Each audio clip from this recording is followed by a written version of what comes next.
Hello and welcome to all of you. We're standing here in the Masai Mara, Kenya, and I've met an incredible gentleman, Peter Koenig. And one of the things that fascinates me is that I learned a lesson from my father, which was to work hard, go to school, pretty much hate your job, which is what my dad did.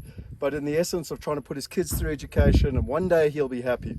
And I've met Peter who blew me away because for 40 years he spent doing something he loves. Peter, just talk to us quickly about the model that we've all been framed with, that we need to work hard and one day we're going to be happy, versus doing what we love today. Well, thanks, Scott, for the invitation.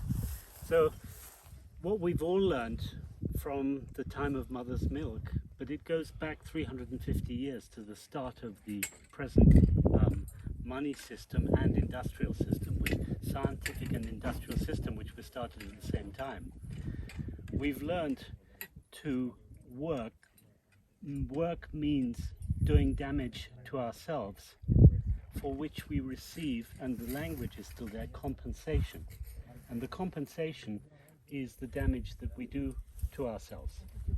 And in the hope that in the future, when we've got enough money, and we have our financial system sorted out, that we may start to do what we love.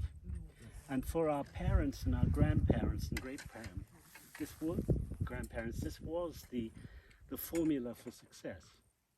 But what we haven't noticed is the change around the 60s and 70s, when we had sufficiency, at least in the Western Hemisphere, in material goods. And our needs changed from material goods to immaterial things, like security, happiness, freedom, and so forth. And it's tragic in a way, because this old system of working to suffer in order to be compensated with money doesn't work to satisfy immaterial needs. Well, and on top of that, you said in 40 years you've never met anyone that actually has achieved it. Absolutely. So it's the proverbial hamster wheel, because you're constantly waiting for a future that never arrives. That's right.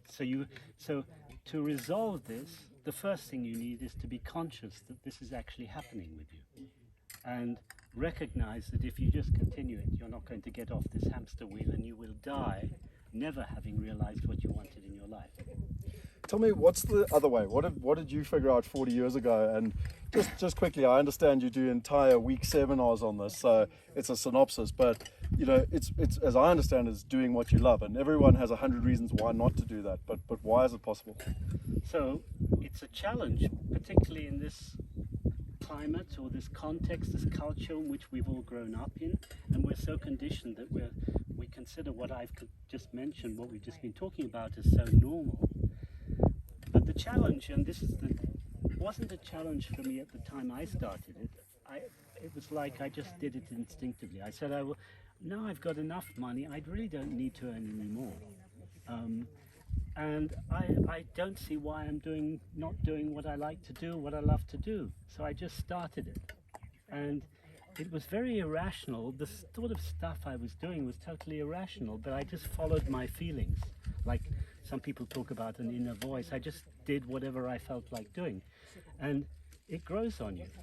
It doesn't stop. But the key thing that I like to share with people is that the more that you do it, the more that you realize that the universe, and we're in an enormous universe here on the Mara Plains, and every animal, every creature gets its needs met, including us. And if you look at the money system, it's actually been consciously devised by very intelligent people 350 years ago on the basis of shortage. That we feel that we have a shortage and we must get something outside ourselves in order to feel sufficient. And if you look at the creatures around here, none of them are acting like that. And actually that's not the way our nature works either. So our nature is to do what these animals do. They just instinctively do what they feel they need to do. I call it doing what you love. And what you realize when you do that more and more is that all your needs are met in every minute. So my biggest takeaway from the last 3 days was that you said there's 3 flags that if you're not doing what you love, come up. Would you mind just talking to that? Because I guarantee you 99.9% of people watching this video should be, looking at these flags and realizing if it's something that's in their lives? Yeah. So the first one I identified is you get frustrated because you feel inside yourself you're not really, you have these dreams, maybe you're fulfilling some of the dreams in your hobby, but what if you could do your hobby more, or even spend all the time on your hobby and know that your needs are met? So the first thing you feel is frustrated.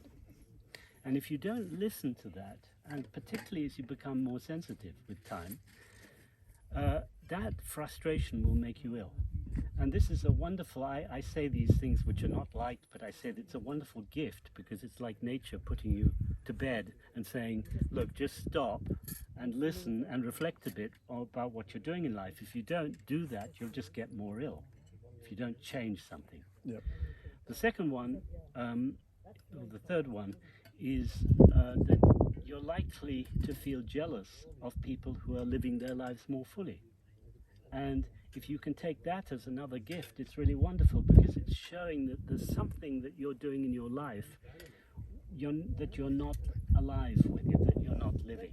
So that gives you another opportunity to look at what that might be and move in that direction. And the fourth one is very related. It's feeling guilty.